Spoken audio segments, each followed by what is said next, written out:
छठवां, निम्न अवरोधक के अंतर्गत z बराबर x धन 2y का न्यूनतमीकरण कीजिए। 2x धन y जो 3 से बड़ा उसके बराबर है, x धन 2y जो 6 से बड़ा उसके बराबर है, x y जो 0 से बड़ा उसके बराबर है। दिखाइए कि z का न्यूनतम मान दो बिंदु से अधिक बिंदु पर घटित होता है। तो हमें इसमें इसे हल करके z का न्यूनतम मान ज्ञात करना है। तो हम यहाँ पर लिखेंगे दिए गए उद्देश्य फलन है न्यूनतमीकरण z बराबर x धन 2y। यहाँ पर दिए गए विरोध है 2x धन y जो 3 से बड़ा उसके बराबर है, x धन 2y जो 6 से बड़ा उसके बराबर है, x y जो 0 से बड़ा उसके बराबर है। और यहाँ पर यह है हमारा समीकरण 1 और यह है हमारा समीकरण 2। तब हम विरोध 1 की संगत रेखा का समीकरण लिखेंगे, मतलब हम इसके जगह में बराबर का चिन्ह लगाएंगे। तो यहाँ पर 2x धन y बराबर 3। तो हम इसके निरसान ज्ञात करेंगे। तो हम इसमें x और y के ऐसे मान रखने जिससे ये 3 के बराबर है। तो जब हम इसमें x के जगह हम 0 रखेंगे तो यहाँ पर y का मान आ जाएगा 3, और जब हम इसमें x की जगह हम 1 रखेंगे तो यहाँ पर y का मान आ जाएगा 1, क्योंकि जब हम यहाँ पर 1 रखेंगे और 2 का 1 में गुणा करेंगे तो यहाँ पर आ जाएगा 2, धन y की जगह हम 1 रखेंगे, फिर हम 2 में 1 जोड़ेंगे तो यहाँ पर आ जाएगा 3, जो कि इसके बराबर है।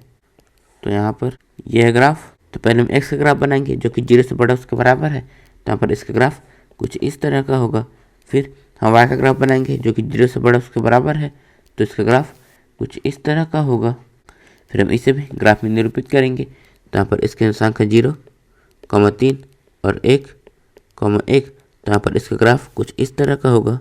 तो अब हमें इसमें देखना है कि यहाँ पर ये रेखा मूल बिंदु को अंतरिष्ट करता है फिर नहीं। तो उसके लिए हम इसमें x और y की जगह हम 0 0 रखेंगे। तो हम यहाँ पर लिखेंगे असमीका तो x धन y जो 3 से बड़ा उसके बराबर हमें 0 0 रखने पर। तो हम यहाँ पर 0 रखेंगे तो ये 0 हो जाएगा, और यहाँ पर y का मान भी है 0। फिर हम 0 में 0 जोड़ेंगे तो यहाँ पर आ जाएगा 0, जो कि 3 से बड़ा व उसके बराबर है। तो यहाँ पर 0 का मान 3 से बड़ा आया है, जो कि असत्य है, अतः ये मूल बिंदु को अंतरिष्ट नहीं करता। तो हम यहाँ पर लिखेंगे अतः यह मूल बिंदु को अंतरिष्ट नहीं करता है। तो हम इसमें इस तरह से तीर का निशान बनाएंगे। तो हम इस तरह से विरोध 2 की संगत रेखा का समीकरण लिखेंगे। तो यहाँ पर आ जाएगा x धन 2y बराबर 6। तो हम इसके भी निरसान ज्ञात करेंगे। तो जब इसमें x का मान 0 होगा तो यहाँ पर y का मान आ जाएगा 3, क्योंकि जब हम यहाँ पर 3 रखेंगे और 3 का 2 में गुणा करेंगे तो यहाँ पर आ जाएगा 6, जो कि इसके बराबर है। इसी तरह से जब इसमें y का मान 0 होगा तो यहाँ पर x का मान आ जाएगा 6। तो हम इसे भी ग्राफ में निरूपित करेंगे। तो यहाँ पर इसके निर्देशांक है 0, 3 और 6, 0। तो इसका ग्राफ कुछ इस तरह का होगा। तब हमें इसको देखना है कि यहाँ पर ये रेखा मूल बिंदु को अंतरिष्ट करता है फिर नहीं। तो उसके लिए हम इसमें x और y की जगह हम 0 0 रखेंगे। तो हम यहाँ पर लिखेंगे असमीका x धन 2y जो 6 से बड़ा उसके बराबर है हमें 0 0 रखने पर। तो हम y की जगह हम 0 रखेंगे तो ये 0 हो जाएगा, तो यहाँ पर आ जाएगा 0, और यहाँ पर x का मान भी है 0। फिर हम 0 में 0 जोड़ेंगे तो यहाँ पर आ जाएगा 0, जो कि बड़ा व बराबर है 6 से। तो यहाँ पर 0 का मान 6 से बड़ा आया है, जो कि असत्य है, अतः ये रेखा मूल बिंदु को अंतरिष्ट नहीं करता। तो हम यहाँ पर लिखेंगे अतः ये मूल बिंदु को अंतरिष्ट नहीं करता है। तो यहाँ पर हम इसमें इस तरह से तीर का निशान बनाएंगे। तो हमें देखना है कि अपने प्रतिच्छेदन बिंदु का मान 0,3 आता है या फिर नहीं। तो उसके लिए हम इसमें इसे घटाएंगे और इसके जगह में बराबर का चिन्ह लगाएंगे। लेकिन जब हम इसमें इसे घटाएंगे तो पर y से y नहीं कट रहा, इसीलिए हम y के मान को बराबर करने के लिए इसमें 2 का गुणा करेंगे। तो जब हम इसमें 2 का गुणा करेंगे तो यहाँ पर आ जाएगा 4x धन 2y बराबर 6। फिर हम इसमें इसे घटाएंगे तो हम यहाँ पर लिखेंगे समीकरण 1 व 2 को हल करने पर। तो यहाँ पर समीकरण है 4x धन 2y बराबर 6 और x धन 2y बराबर 6, और हम इन्हें घटा रहे तो इनके चिन्ह पलट जाएंगे और इससे ये कट जाएगा। फिर हम 4x में x और 6 में 6 घटाएंगे तो यहाँ पर आ जाएगा 3x बराबर 0। फिर हम 3 को इस तरफ ले जाएंगे तो यहाँ पर 3 0 के बटे में आ जाएगा।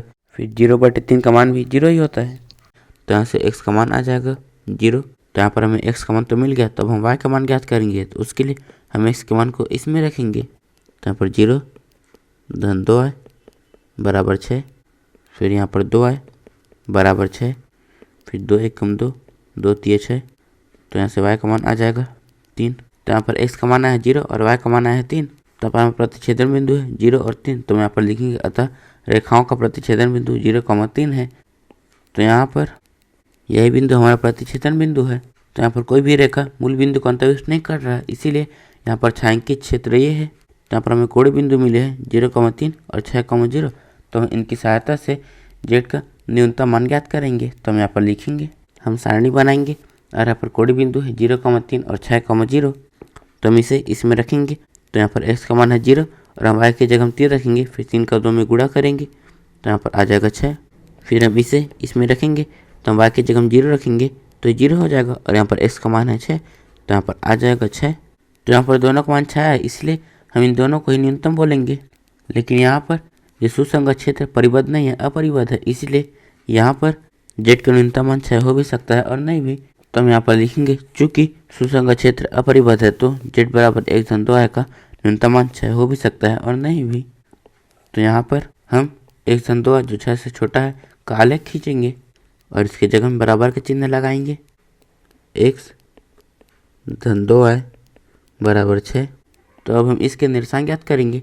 तो जब हम इसमें x की जगह हम 0 रखेंगे तो यहाँ पर y का मान आ जाएगा 3 और जब हम इसमें y की जगह हम 0 रखेंगे तो यहाँ पर x का मान आ जाएगा 6 और यहाँ पर इसका निरसांक है 0,3 और 6,0 और इसमें इस तरह से बराबर के चिन्ह नहीं है, इसीलिए यहाँ पर इसका ग्राफ कुछ इस तरह का बनेगा।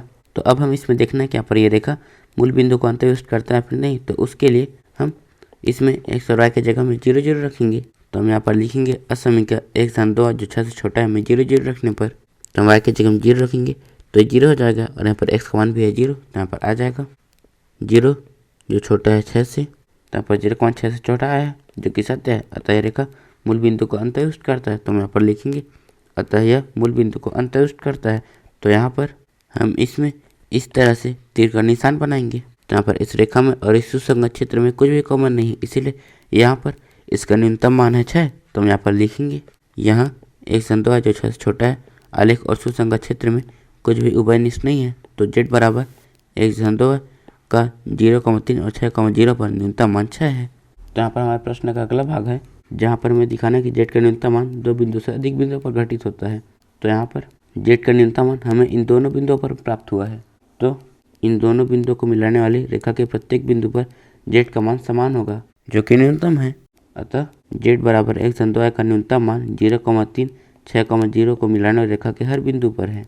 इस प्रश्नावली के नोट्स आप नीचे डिस्क्रिप्शन में दी लिंक से डाउनलोड कर सकते हैं और ऐसी वीडियोस के लिए चैनल को सब्सक्राइब जरूर करें। धन्यवाद।